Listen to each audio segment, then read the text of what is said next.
দক্ষিণের খোলা জানালাটা দিয়ে চাঁদের আলো যেন ঝাঁপিয়ে আসছে ঘরের মধ্যে। আকাশে উঠেছে কুল থালার মতো উজ্জ্বল চাঁদ। মৃদুমন্দ বাতাসে গাছের পাতাগুলো নড়ছে। লীলা চুলটা ভালো করে বেঁধে আনমনে দাঁড়িয়ে আছে খোলা জানালার পাশে। কোনো এক নাম না জানা রাত পাখি হঠাৎ নিজস্ব ভাষায় ডেকে উঠল। চমকে উঠল লীলা। তারপর একটা বাতি জ্বালিয়ে টিনের বাক্সের মধ্যে থাকা একটা খাতা পেন নিয়ে লিখতে বসল সে। লেখাপড়া বলতে লীলা প্রাইমারি স্কুলের গণ্ডি পেরোয়নি। প্রাইমারি স্কুলে একবার ভালো ফল করার জন্য উপহারস্বরূপ লীলা পেয়েছিল একটা গল্পের বই। সেটা সে আজও যত্ন করে তুলে রেখেছে। পড়তে পড়তে গল্পগুলো মুখস্থ হয়ে গিয়েছে, কিন্তু মন খারাপের সময় লীলা ওই গল্পের বইটা নিয়েই বসে পড়ে এখনো। লীলার ইচ্ছে ছিল অনেক লেখাপড়া করার, কিন্তু সবসময় ইচ্ছে থাকলে তো আর উপায় থাকে না। বাপ মাহারা লীলা কাকা কাকির কাছেই মানুষ। লীলার বাবার নেহাত কম কিছু ছিল না। একটা ছোট মুদির দোকান, 2 কামরার ঘর, কয়েক বিঘা জমি, সবই ছিল। লীলার বাবা মায়ের মৃত্যুর পর লীলার সাথে লীলার বাবার সব সম্পত্তির দায়িত্ব নিয়ে নেয় লীলার কাকা জগদীশ। কিন্তু পাশে লীলা লেখাপড়া শিখে তার বাপের সম্পত্তির ভাগ চায়। এই ভয়ে লীলার লেখাপড়া বন্ধ করে তার বুদ্ধিমান কাকা তাকে কাজে লাগিয়ে দেয় খিটখিটে কাকির রান্নাঘরের সহকারী হিসাবে। তার কাকার ছেলেমেয়েরা লেখাপড়া শিখলেও লীলার আর বেশি দূর লেখাপড়া শেখা হয়নি। তাই লীলাকে গ্রামে সবাই খুব ভালোবাসে। লীলা যেমন মিশুকে তেমন মিষ্টি মেয়ে। লীলার কষ্ট আর তার উপর হওয়া অত্যাচার দেখে অনেকেই প্রতিবাদ করতে চেয়েছে, কিন্তু লীলার কাকা চতুর, ছাপ বলে দিয়েছে, দাদার মেয়ে মানে লীলা তো আমারও মেয়ে। তাই নিজের মেয়ের শাসন করা আর ভালো মন্দ সিদ্ধান্ত নেওয়ার জন্য কি আমাকে পাড়ার লোকেদের কাছ থেকে অনুমতি নিতে হবে নাকি? লীলা সবসময় ভাই বোনদের বই নিয়ে পড়তে চাইত, আর তা দেখলেই তার কাকি চেঁচিয়ে বাড়ি মাথায় তুলত। তখন লীলার বয়স 15। লীলার কাকা লীলাকে শহরে ঘুরতে নিয়ে আসার নাম করে নিয়ে আসে শহরে। তারপর এই রায়বাড়িতে এসে রেখে যায় তাকে।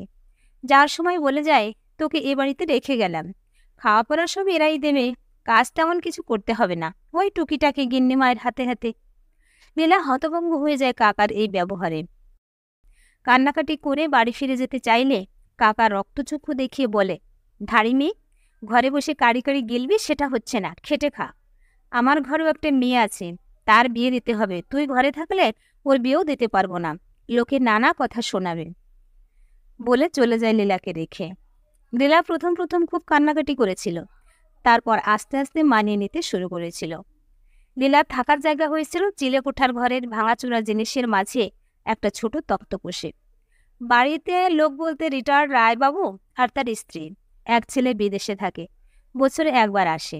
রায়গিন্নি যাবতীয় সাহায্য আর ঘরের কাজ করে নীলা। সারাদিন ঘরের কাজ করে চিলেকোঠার ঘরে চলে আসতো সে। তারপর নিজের দুঃখ যন্ত্রণার কথা লিখে ফেলত খাতাটা বার করে। এইভাবে একটা বছর কেটে গেছে, কিন্তু এখন জুটেছে এক নতুন বিপত্তি। মাঝে মাঝে রাত বিরতে রায়বাবু হানা দেয় লীলার ঘরে। কখনো নিজের স্ত্রীর অজান্তে কাছের পর কামনা বাসনা জানায় লীলাকে। লীলা নিজের বাবার বয়সী লোকের এরকম আচরণে শিউরে ওঠে। হুমকিও দিয়ে যেতে ভোলে না রায়বাবু, গিন্নিমাকে কিছু বললেই তোর কি হাল করব নিজেও ভাবতে পারছিস না। মাঝে মাঝে লীলা ভাবে পালিয়ে যাবে সে ওখান থেকে, কিন্তু কোথায় যাবে ও? এ শহরের পথঘাট কিছুই চেনা নয়। ওর কাকা যে কত গলি পেরিয়ে ওকে এনেছে তা আর মনে নেই। বাড়ি ফিরে গেলে হয়তো ওর কাকাও ওকে ছেড়ে কথা বলবে না। ওকে তো এ বাড়ি থেকে বেরোতেও দেওয়া হয় না কখনো। এইভাবে বন্দি অবস্থায় কেটে গেছে 3 বছর। রায়বাবু এখন অসুস্থ, তাই রেহাই মিলেছে লীলার। বড় দোতলা বাড়ির পাইপ বেয়ে বেয়ে উপরে উঠেছিল শিবু। ওর কাছে খবর আছে এই বাড়িতে 2টো বুড়ো বুড়ি থাকে, টাকা নাকি প্রচুর এদের। ভালো দাও মারা যাবে আজকে, এরকম ভেবে মনটা খুশিতে ভরে উঠল ওর। কিন্তু হঠাৎ খেয়াল করলো চিলেকোঠার ঘরে আলো জ্বলছে। তাহলে কি কেউ জেগে আছে? চমকে উঠল শিবু। তারপর পাইপ বেয়ে সোজা উঠে গেল ছাদের এক কোণে। নিঃশব্দে বসে আছে শিবু। এমন সময় দেখলো একটা মেয়ে ঘরের মধ্যে বেদ ফুলের মালা গাচ্ছে। তারপর সে মালাটা লাগিয়ে নিল নিজের খোঁপায়। চাঁদের আলোয় কি অপরূপ সুন্দর লাগছে মেয়েটাকে। এরকম সুন্দর মেয়ে এর আগে কখনো দেখেনি শিবু নিজের চোখে। হাঁ করে তাকিয়ে রইল শিবু, চোখ ফেরাতেই পারল না একবারের জন্য। মাঝরাতে যতক্ষণ না মেয়েটা জানালা বন্ধ করে ঘুমিয়ে পড়ল, শিবু মন্ত্রমুগ্ধের মতো দেখে গেল লীলাকে। সেদিন আর শিবু চুরি করা হলো না, খালি হাতেই ফিরে গেল সে। এরপর প্রায় প্রতিদিন শিবু আসতে লাগলো লীলাকে দেখতে। প্রায় 1 মাস কেটে গেছে। এর মধ্যে একদিন শিবু লীলার লেখা খাতাটা হাত সাফাই করে পড়ে ফেলেছে তার জীবনের কোন কাহিনী। একদিন গরমের রাতে লীলা ছাদে পায়চারি করছিল। সামনে একটা গোলাপ হাতে হাজির হলো শিবু। লীলা চেঁচাতে গেলেই হাত দিয়ে ওর মুখ চাপা দিল শিবু। তারপর আস্তে আস্তে জানানো তার মনের কথা। এরপর শিবু এসে গল্প করে লীলার সাথে। লীলা জিজ্ঞেস করে, তুমি চুরি করো, তোমার মা জানে? শিবু মাথা নিচু করে বলে, না, মা জানে না, জানলে খুব কষ্ট পাবে। লীলা বলে, তুমি সব ছেড়ে দিয়ে কষ্ট করে রোজগার করতে পারো না? শিবুর চোখে জল। বলল, করতাম তো কাজ, কিন্তু চোর বদনাম যে আমার কোনোদিন ঘুষবে না। বাবা মরে যাওয়ার পর লেখাপড়া বন্ধ হলো। ছোটবেলায় খিদের জ্বালায় কখনো দোকান থেকে খাবার চুরি করে, কখনো কারো বাড়ি থেকে ঘটিবাটি চুরি করে সেই টাকায় পেট ভরিয়েছি নিজের আর ভাই বোনদের। কিন্তু বড় হয়ে যখন বুঝতে শিখেছি, তখন আর কখনো চুরি করতাম না। কিন্তু বদনামটা থেকেই গেল। আমার মায়ের পরিচয় হলো চোরের মা হিসেবে। আর কারো বাড়ি চুরি হলেই বিনা দোষে আঙুল উঠত আমার দিকে। তারপর চলে এলাম এই লাইনে। রাগে দুঃখে বদনামটাকেই পেশা বানিয়ে নিলাম।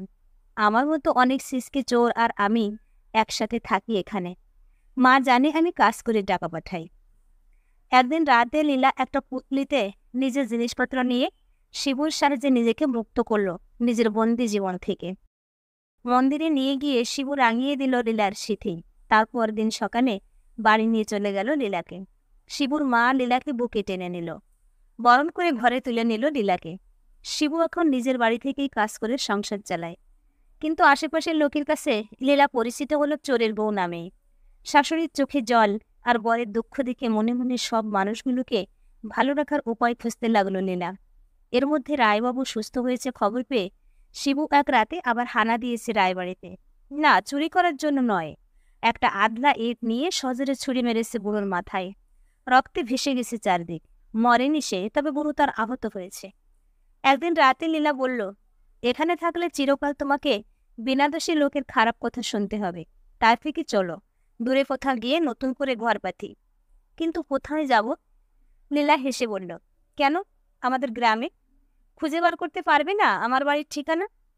তারপর লীলা সপরিবারে চলে এলো নিজের গ্রামে। গ্রামের লোক ছুটে এসেছে তাদের আদুরে লীলা আর তার বরকে দেখতে। লীলা সোজা কাকাকে গিয়ে বলল, আমি আমার বাবার একমাত্র মেয়ে, আমার বাবার সব সম্পত্তি ফিরিয়ে দাও, না হলে আমার সাথে যে তুমি অন্যায় করেছ তা আদালতে জানালে কঠিন শাস্তি পেতে হবে তোমাকে। ছোট থেকে তোমাকেই অভিভাবক হিসেবে জেনেছি, তাই জেলে পাঠাতে চাই না তোমায়। লীলার কাকা ভয় পেয়ে ফিরিয়ে দেয় লীলার সবকিছু। এখন রোজ সকালে শিবু বউয়ের হাতের খাবার খেয়ে কাজে যায়। শিবুর মা সেলাই মেশিন নিয়ে হাতের কাজ করে। শিবুর বোন আর লীলা ওর বাবার দোকানটা নতুন করে শুরু করেছে আবার। শিবুর ভাই লালু জমিতে বিভিন্ন সবজি চাষ করতে ব্যস্ত থাকে সারাদিন। সুখের সংসার এখন লীলার। সবাই খুব খুশি। ওর শাশুড়ি লীলাকে বারবার বলে, তোর জন্য আমরা নতুন জীবন পেলাম মা। লীলার এখন পরিচয় চোরের বউ হিসেবে নয়, শিবুর বউ হিসেবে। যে ছেলেটা সারা মাস কষ্ট করে রোজগার করা টাকায় লীলার জন্য কিনে আনে শাড়ি কিংবা পাঁচির চুড়ি। জ্যোৎস্না রাতে লীলার কোলে মাথা রেখে শুয়ে শিবু আপন মনে বলে, ভাগ্যিস সেদিন চুরি করতে ও বাড়িতে গেছিলাম, তাই তো পেরেছি এই সুন্দর মনটাকে চুরি করে নিজের কাছে রেখে দিতে। প্রিয় ভিউয়ার্স, গল্পটা ভালো লাগলে লাইক, কমেন্ট ও শেয়ার করতে পারেন। আর এরকম আরও নতুন নতুন গল্প শুনতে আমার চ্যানেলটা সাবস্ক্রাইব করে পাশে থাকুন। ধন্যবাদ।